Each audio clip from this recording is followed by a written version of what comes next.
Voilà, merci beaucoup Yves Vasseur d'avoir été des nôtres. Merci On va à présent accueillir notre deuxième invité.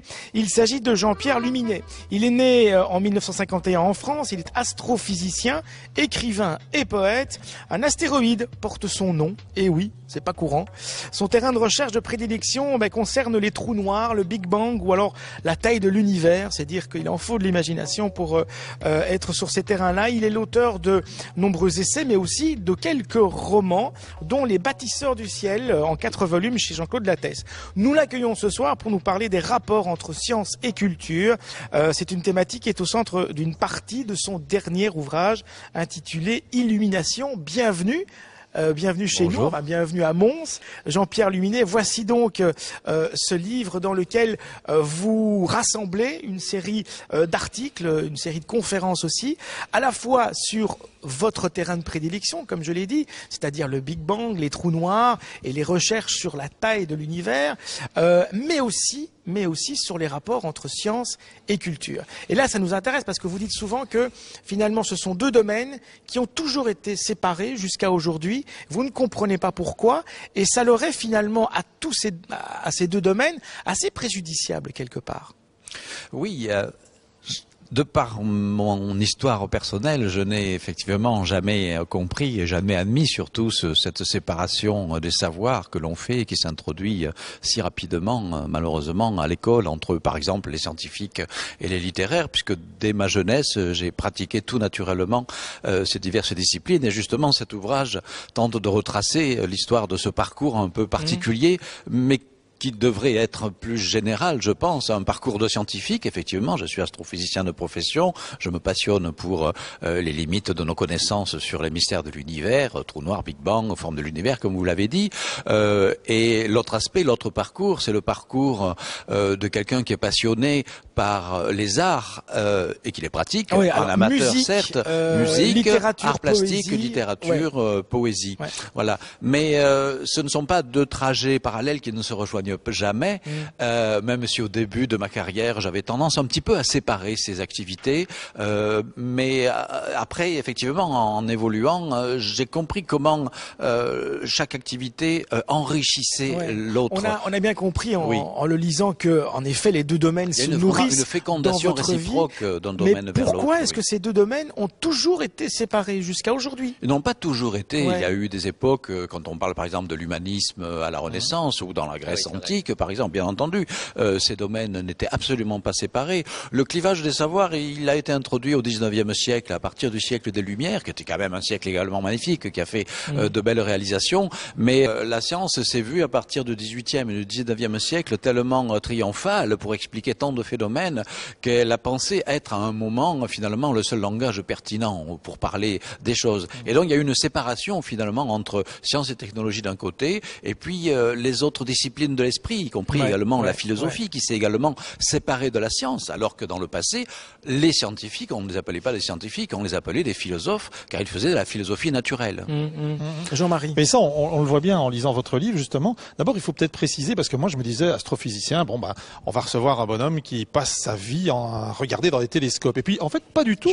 Vous, ça vous intéresse absolument pas. C'est l'imaginaire pur, en fait, qui vous intéresse, vous. Oui, alors en fait, ce sont les yeux de l'esprit qui, d'une certaine façon, grâce effectivement à des modélisations mathématiques, vont finalement parfois plus loin. C'est l'outil suprême. C'est l'outil suprême. Enfin, Einstein disait déjà qu'il pensait que seule la pensée pure était pertinente pour comprendre le réel. Alors c'est une déclaration effectivement de théoricien qui peut froisser quelques physiciens expérimentateurs. Il faut évidemment les deux, bien entendu. Donc il faut des astronomes pour faire des observations, mais il faut évidemment des théoriciens, soit pour interpréter les observations, ou soit encore mieux, enfin en tout cas ce qui me concerne, pour imaginer des possibilités qui ne sont pas encore accessibles à l'observation et élaborer des modèles. Et puis un jour, si on a de la chance ou pas, eh bien ces choses-là sont vérifiées. C'est scientifique alors si vous imaginez? Parce que moi, je peux dire alors, moi j'imagine que le monde c'est une grosse boîte, comme dans le spectacle de Ramos, avec Dieu. Dieu il décrète, il dit je chie partout.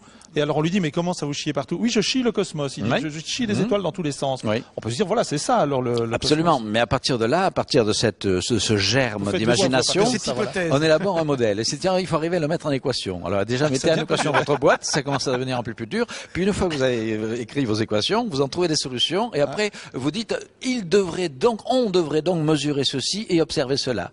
Et alors après, ce sont les physiciens expérimentateurs ou les astronomes qui prennent le relais et ils ne trouveront jamais votre boîte.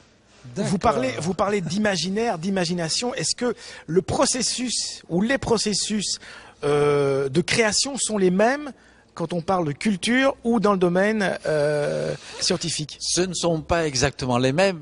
Je suis bien placé pour le savoir parce que j'essaie de pratiquer effectivement les deux. Mais je dirais quand même, à la racine, il y a quelque chose au fond de nous. C'est genre notre sorte d'océan intérieur dans lequel il y a des archétypes, des images primordiales, etc. On va puiser là-dedans et que l'on soit artiste, ou musicien, poète, etc.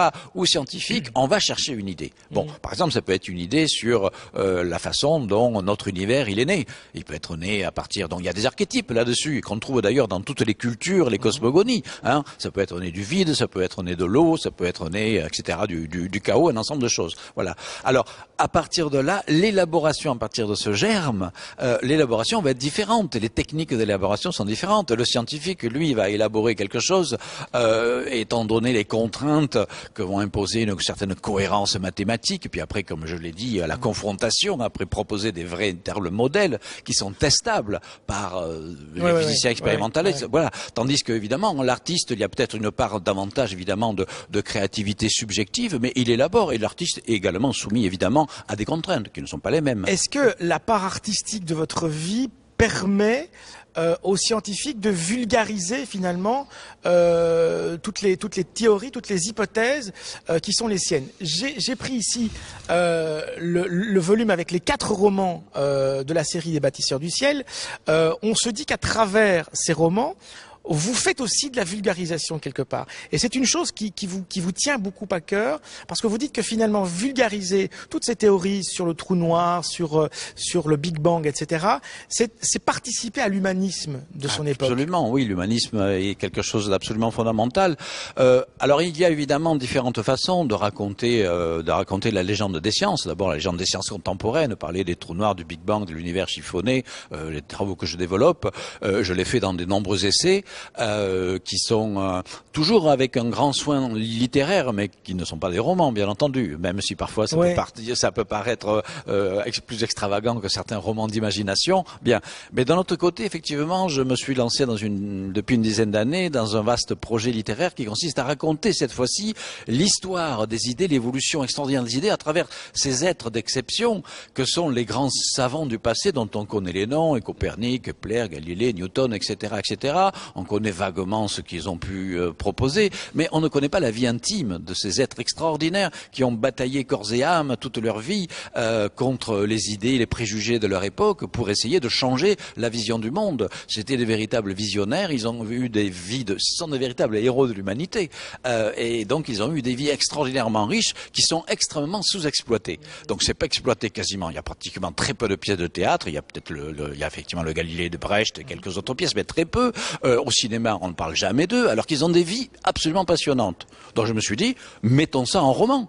Et ça fait également passer l'évolution des idées scientifiques sur l'univers à travers des formes accessibles à tous. Alors là, on parle des 4 héros, vos 4 bâtisseurs du ciel. Il y en a un 5e que vous citez souvent, et une exposition lui est consacré, c'est Georges Lemaître. Ah oui. Jusqu'au 31 mars, à l'espace Wallonie de Bruxelles, une exposition qui s'appelle Le Maître du Big Bang. Un Wallon donne une histoire à l'univers. C'est jusqu'au 31 mars. Il y a une adresse internet pour avoir de plus en plus d'informations. Là, vous lui rendez souvent hommage, puisque vous dites que c'est un des oubliés du Nobel, Georges Lemaître. Il est belge. Il a été un des créateurs de cette théorie du Big Bang. Oui.